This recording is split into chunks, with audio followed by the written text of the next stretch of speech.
I'm Kate Russell. I'm a freelance journalist. I do BBC Click, the website review section for BBC Click every week, and I am here on the invitation of Nominet and the UK IGF.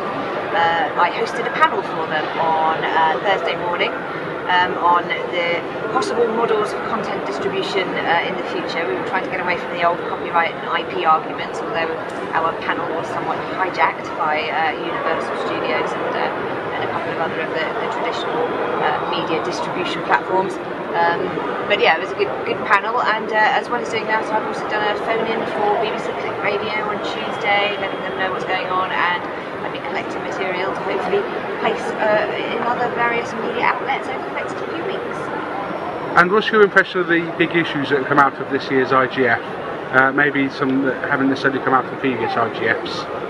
Well, one of the things which has really been a big thing going on this year is the criticism of the host nation for their human rights record. Now, this has happened in the past to some extent. You know, the first meeting from which the IGF came, you know, in Tunis. Yeah, I mean that'll make at least 400. There were allusions made to the human rights, and again in Sharm el Sheikh, you know, allusions were made to the human rights issues, but no direct criticisms. Nobody standing up saying you are doing this wrong. And that's what's happened here. Is provided a platform for local activists to come and talk about media suppression and the government's authoritarian attitude towards many aspects of the culture of this country. So it's been a very important event, I think, for human rights and freedom of speech on the internet. It's been a very, very big subject here. It's always a big subject, but here it's been a much more, you know, tangible. It's not just people talking about it, it's actual, you know, experiences being shared, and some quite scary stories. And as a journalist and a member of the media, TV presenter, what are the big issues facing the world of the media, and IG issues facing the media, would you say? Well, one of the interesting panels that I went to, which had a typically ridiculously long and academically boring title, was something about media pluralism and yada yada yada, which basically I was like, what's media pluralism? I've never heard of that. And their argument was that the internet and the way that content is distributed now is narrowing the field of how people consume media. You know, particularly with Google, has come under a lot of criticism for their search algorithm and for the fact that, you know, you can buy your way to the top of the Google search. And so if Google becomes the #1 platform for content discovery, suddenly you do away with the whole thing. You know, the reason we have the BBC, BBC One, BBC Two, BBC Three, is because they produce content that is not mass market content. It's perhaps, you know, more cultural, perhaps something that you wouldn't have expected to want to see, and you might stumble across it with serendipity. And so it's this serendipitous discovery of content, which is perhaps we're at risk of it being drowned out by the Google distribution platform model. So that was quite an interesting thing for me. It's something that I hadn't really thought about, and there were discussions in that panel about whether or not it was right to start perhaps even asking the search providers to weight their algorithms in favour of some of the less populous content. The argument against that is it right? You know, should you be subverting the search results in order to raise, you know, perhaps minority interest stuff? But then you lose the serendipity. So I think that's a really important argument for media to start thinking about. Is, you know, how do we maintain a diverse range of content on the web if the discovery platforms are purely driven by you know, page rank and numbers of you know, you buy AdWords, right, and you can shoot yourself to the top of the page rank. 91% of people never click beyond the first page of Google search results. So, you know, there's something to be, I think, really thought about for the future, and that's not something I've heard discovered before. Obviously, you know, as a member of the media, I am massively concerned about everything that's going on with human rights and freedom of expression on the internet.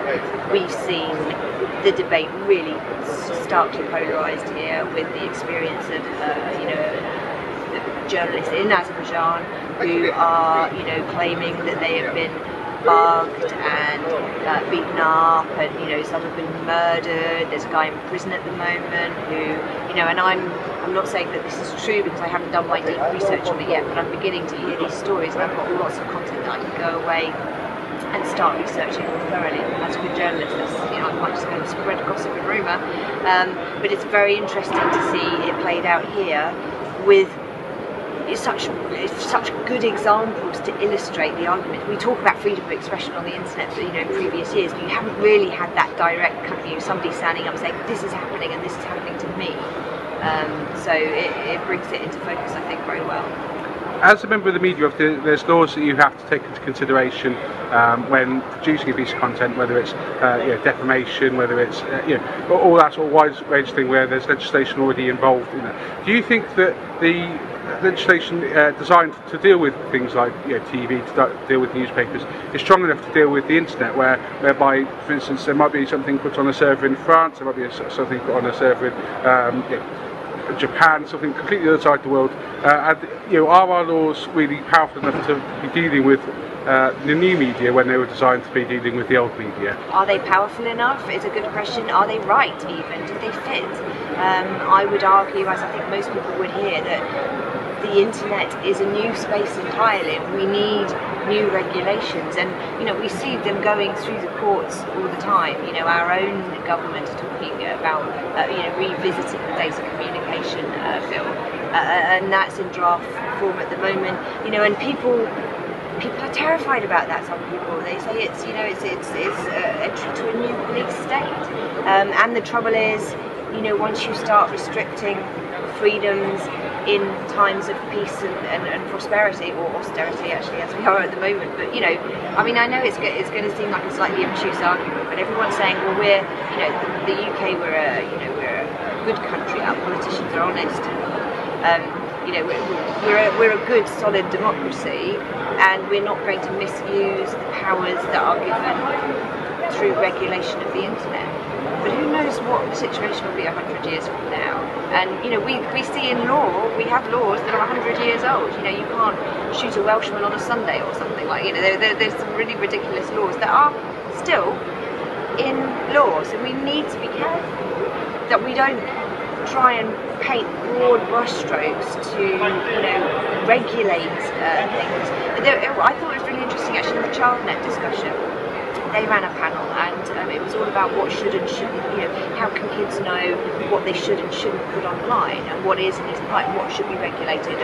And there was an awful lot of talk in that discussion about self-awareness and self-regulation, you know, and allowing your peers to be, to some extent, your measure of regulation. There's also a danger that terms and conditions are kind of like slipping under the radar as being, you know, sort of our unofficial conventions, because that's the rules that we live by, but those rules have been made up by the companies who own the websites.